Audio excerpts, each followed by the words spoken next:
So we're going to talk about how to manifest a car without technically buying it.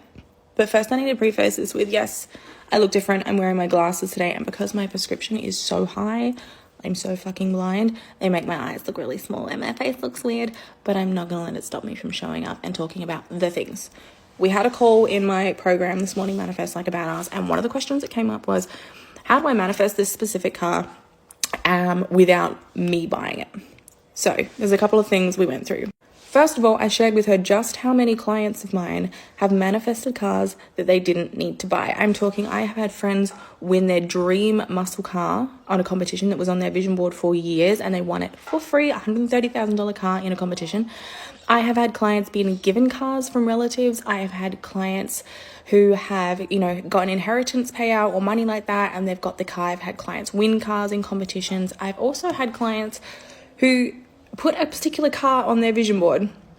She thought it was a Tesla, and we were packing up her house, and I'm like, babe, that's a Porsche, because a white Porsche is on my board. So I'm like, that's a Porsche. And she's like, oh, I thought it was a Tesla, I got the wrong picture. And she starts dating a guy, and what does he turn up to pick her up for their first date in? White Porsche. So she actually manifested it through this guy, and now this is the car that they drive around on weekends. So first, I just wanted to share that. That's what I shared with this client. I showed her how many different ways in my limited experience, but also probably a lot of experience, clients have manifested cars for free, their dream cars, without having to pay for them. You know what I mean? Without having to set something like a budget, like how am I going to afford my dream car? It's come in the most unexpected ways. The second thing is to focus then on, if you are going to be visualizing and aiming to manifest this car, you are visualizing it and you're releasing the how, and you're releasing the timeline. And you're not saying like, I'm going to have this new car by Christmas, because the universe's plan doesn't understand what Christmas or due dates or timelines is.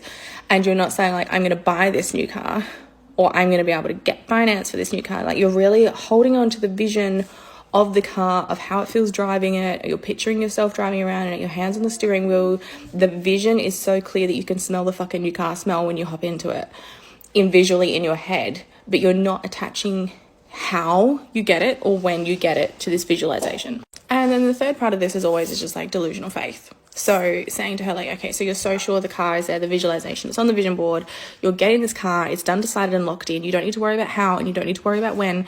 So when it comes to like, it gets brought up in conversation, like, oh, look at that car, and you'd be like, that's the car I'm getting, and you just like affirm it with this almost delusional level of faith that this is what you're getting and this is how you get it. And that's how my clients have manifested their dream cars without technically having to think about like, how am I going to afford it and how am I going to get it? And it's just come into their life in the most fucking unexpected, exciting, perfect ways.